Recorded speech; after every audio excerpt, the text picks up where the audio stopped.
Ibalik ko naman sa mga investors, sa producers yung ininvest nila sa akin. So kaya gusto ko rin naman medyo genre film at may integridad pa rin naman ng pagiging Alvin Yapan film. So yun, ang hirap ng balanse yan kung ano yung... What makes this horror movie unique? Ano ba ito? Horror? Slasher? Slasher talaga siya, true and slasher. Apologetic slasher film talaga siya. So bakit si Jillian ang bida? Kasi Gusto ko sagutin mo yan, Andy. Iwalang kiyeme. pag sinagot kasi namin yan, spoiler talaga. Spoiler. Bakit siya ang pinili mong magbida? Ito kasi, nung nagka-cast kami, gano'n na lang, yung nagka-cast kasi kami, alam niyo naman, kilala niyo naman ako na parati kong actress si Miss Irma Adlawa. So, bilang ako ay tumatanda na rin, hindi ko natingnan lang mga youngsters.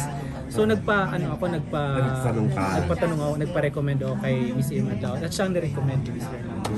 Tita, thank you. So, Jillian, kwento mo sa amin, ano ang pangalan ng role mo at paano mo pinaghandaan?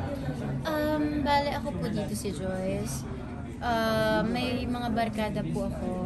Nakasing edad ko halos. Tapos, may mystery na nangyari. May mga patayan. So, feel namin, kailangan namin siya investigahan. Paano ako handa for the role? 2023 pa kasi February. So, ano naaalala mo noong 2023 tungkol dito? Kung may naaalala ka pa. Kasi may kasabay akong ginagawa po. Hindi, wala na. Tapos na po yung serye na ginagawa ko. Lock in tayo na. Lock in po kami ng ilang araw.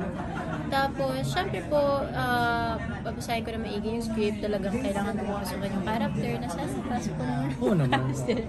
Pero, ayun na po talaga. Tapos, mas sa mismong eksena na po kasi ako nag-aaral kung paano ko po siya gagawin. Mas niraramdam ko po yung space, ganyan. And gusto ko po talaga na nakikipag-connect sa co-actor ko. Kasi parang feel ko po, dun talaga sobrang magiging natural yung acting kapag nakikipag-connect ka sa ka-eksena. Anong klaseng batang babae si Joy? Si Joyce, ano po siya? Strong po yung personality niya. Parang alpha-alpha. Yes. Leader type of person. Hindi naman ikaw kauna-una ang mamamatay sa movie. Spoiler alert na yun. Kasi sa slasher, the biggest slasher movie was Scream. The first 15 movies na Patay si Scream, Drew Barrymore. patay si Drew Barrymore. So gusto kong malaman sinong unang mamamatay sa cast. Diba? At this day and age na kunyari, ayaw natin ng spoiler. Sino ang unang mamamatay sa inyo? Hindi pa rin sabihin. So paano napunta si Dax Alejandro sa picture? Dax, ano ka sa movie? Kaya mo yan, Dax. Kaya mo yan. Isa po ako na character doon sa loob ng talahib na nakipaghabulan. So Talahib is an area? Yes, it's an abandoned subdivision overrun by talahibs. So bakit naglaro ang imahinasyon mo na gagawa ako ng slasher flick dito? Kasi di ba sa Philippine consciousness talaga, pag sinabi natin talahib, dalawang unang papasok sa utak ninyo. It's either sex or yung phobia natin na kapag may abandonadong lote dyan, may mga nangyayaring mga krimen, karahasan sa mga bakanting mga abandonadong mga subdivision. So gusto kong pag-aralan yung psyche na yon sa kultura natin. So kung gusto nyo ng mas seryosong sagot, nandun yung psyche natin, yung takot ng mga Pilipino sa mga abandonadong mga lote, mga lupa. Sinabi namin na slasher flick na napanood nating mga Pilipino. Makatakot pa ba talaga ang mga tao sa talahib? Ito mas kasi matakot kasi habulan talaga. Talagang nasisigawan. Oo. Diba yun ang habol sa Pero slasher? ang gusto namin, sana at the end, hindi lang puro ito katatakutan, na mayroong malalim na dahilan at may kultural na pinapaliwanag. How gory are the killings, Julia? Hindi naman po kami nagpakita talaga na may hindi po. Parang suggested siya na. Pero more, many blood. As in blood. Yes. Overflowing with blood talaga. Overflowing with blood. blood. As an actress, how challenging is this for you? challenging po siya physically talaga kasi ang dami pong ginagawa. Like run, ganyan, may mga harness. And first time ko po kasi makawork sila direct. Kamusta ang kasabaw ka Direk Alvin? Sobrang okay. Yung totoo. Totoo ba? Pero wait. She's very humble. She's shortchanging herself actually in this interview. Pag award-winning yung role niya dito ilalaban ko yung kanyang yung pa-humble kasi yun. So, pero ilalaban ko yung kanyang role dito. Magaling yan sa Stranger pala. Kaya. Magaling na siya. Ay, thank you po. Pinanood niyo po. Yes. Ayun. So yun. Merong culture, may culture aspect dito sa Tagalog. Oo, yung takot. Yung takot nating mga Pinoy sa mga Sa mga open spaces, sa talahi. Pinagtatapunan naman. Pinagtatapunan na po ano-anong mga bagay-bagay. You don't know that when people see Talahib now, they think of, pwede ako magtayo ng bahay. Ngayon, I don't know if you've ever met Bibi Balbastro, the reporter. Sabi niya, yung si Eddie Marcori daw, baka may nakita siyang lote na matalahib, so sabi niya, ay, pwede ako magtayo ng bahay dyan. Kasi Hindi naman siya ka-close kaya. yung daw guy na yun, ang hindi kasi yun sa'yo, yung masyadong, I'm sorry, ang thing ko, that's too old-fashioned. The reality of life now, pag may bakang lot, tayuan mo ng bahay. takutan yan. May exact mga tao. posibilidad. Pwede na tayo magtayo dyan. Bukas tatayo natin gato. Unti-unti maya-maya, bahay na. Kasi ganun kahirap na yung buhay.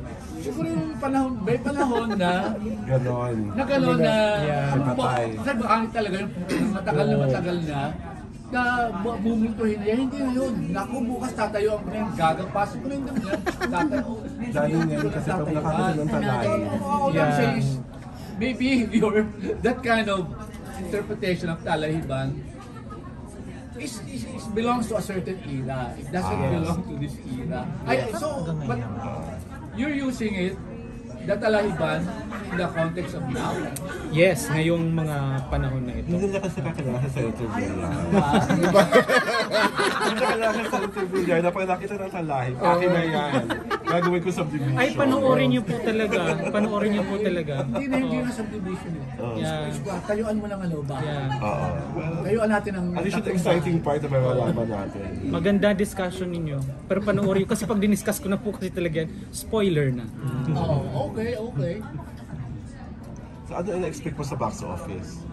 Ay naku, sana talaga. Sana magusto. Actually, kahit ano, basta sana magustuhan ng mga tao. Gusto ko sumigaw sila at magtititili habang nanonood noong pelikula. And I've achieved my role as a director. It's meant to be a horror movie look pala.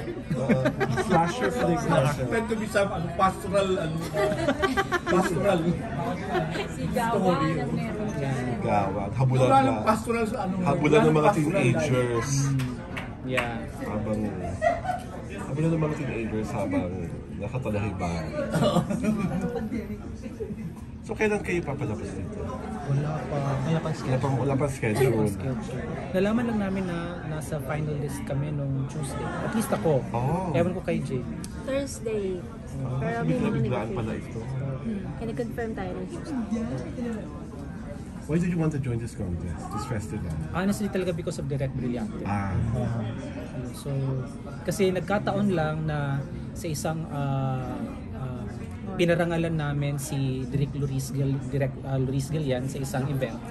Tapos guest ni Direk Luis, si Direk Brillante, nagkausap kami.